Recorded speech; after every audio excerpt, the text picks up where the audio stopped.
आवाज कम कर लेना। सुबह 7 बजे से लेकर के रात के 10 बजे तक चलता है, जिसमें बहुत सारे प्रोग्राम्स आते हैं, जिसमें हम सेहत की बात करते हैं। हमारा एक बहुत ही खास कार्यक्रम आता है जिसका नाम है सेहत सही लाभ कई, जो कि एक स्मार्ट संस्था है जो स्वास्थ्य मंत्रालय के साथ मिलकर के काम करती है, और हम लोग भी उसके साथ मिलकर के काम करते हैं। तो उसमें प्रोग्राम करते हैं सेहत सही लाभ कई। सेहत सही लाभ कई का मतलब कि अगर आपका स्वास्थ्य सही रहेगा तो बहुत सारे उसके फायदे होंगे। एक तो डॉक्टर के चक्कर नहीं लगाने पड़ेंगे, परेशान नहीं होना पड़ेगा, दर दर भटकना नहीं पड़ेगा, और इसकी शुरुआत अपने घर से होती है, खुद से होती है, खुद के बच्चों से होती है। तो आप लोग भी स्वास्थ्य से संबंधित जानकारियों के लिए जरूर सुनिए। हमारे साथ पहाड़पुर की CHO मैम कविता वर्मा जी हैं।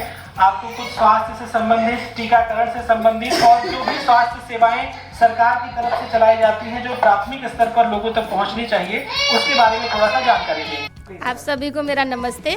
मेरा नाम कविता है। जैसे कि आप सब जानते हैं, सभी आशाएं और आंगनबाड़ी अपना काम बहुत अच्छे से करती हैं, तभी जाके ये संभव हो पाता है कि हम एक टीकाकरण को पूरा कर पाएँ।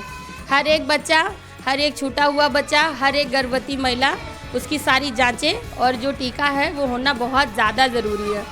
अगर किसी भी स्तर से ANM द्वारा, आशा द्वारा कोई भी बच्चा छूट जाता है या कोई भी गर्भवती छूट जाती है, तो ये आपकी ही नहीं, ये मेरी भी जिम्मेदारी बनती है कि हम उसको पूरा करें।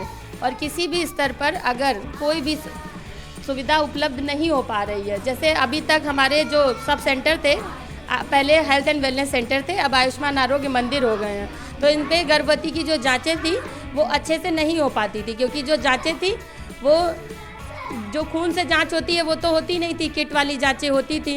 तो अब जो रैपिड किट वाली जांचें हैं वो कम कर दी गई हैं और सारे सैंपल भेजे जाते हैं। तो इसलिए आपके एरिया में कोई भी गर्भवती अगर ऐसी है जिसकी जांच नहीं हो पा रही है, तो आप उसको सब सेंटर पर भेज सकते हैं। उसकी खून के द्वारा जितनी भी गर्भवती वाली जाँचें होती हैं सब होंगी। इसके अलावा किसी भी बच्चे को टीकाकरण होने के बाद अगर कोई भी गांठ, सूजन या बुखार जो ठीक ना हो, दवा देने के बाद भी पैरासीटामोल का जो डोज़ है 6 से 8 घंटे पर देने वाला, अगर उसको देने के बाद भी ठीक नहीं हो रहा है, या कोई ऐसा गांठ बन जा रही है जिसमें पस बन रहा है, पक रहा है, बड़ा हो रहा है, या उसकी सूजन ही नहीं जा रही है सिकाई के बाद, तो उसको आपको जितना जल्दी हो सके उसको मेरे पास दिखाना है या PSC या CSC पर तुरंत जाके दिखाना है। इससे क्या होगा? इससे ये होगा कि उस बच्चे को होने वाला इन्फेक्शन और उसकी जो मृत्यु भी हो सकती है उसको आप बचा ले जाएंगी, और एक बच्चे के लिए आप जीवन बचाने वाली महिला बन जाएंगी।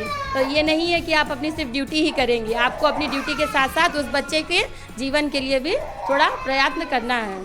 ठीक है, धन्यवाद।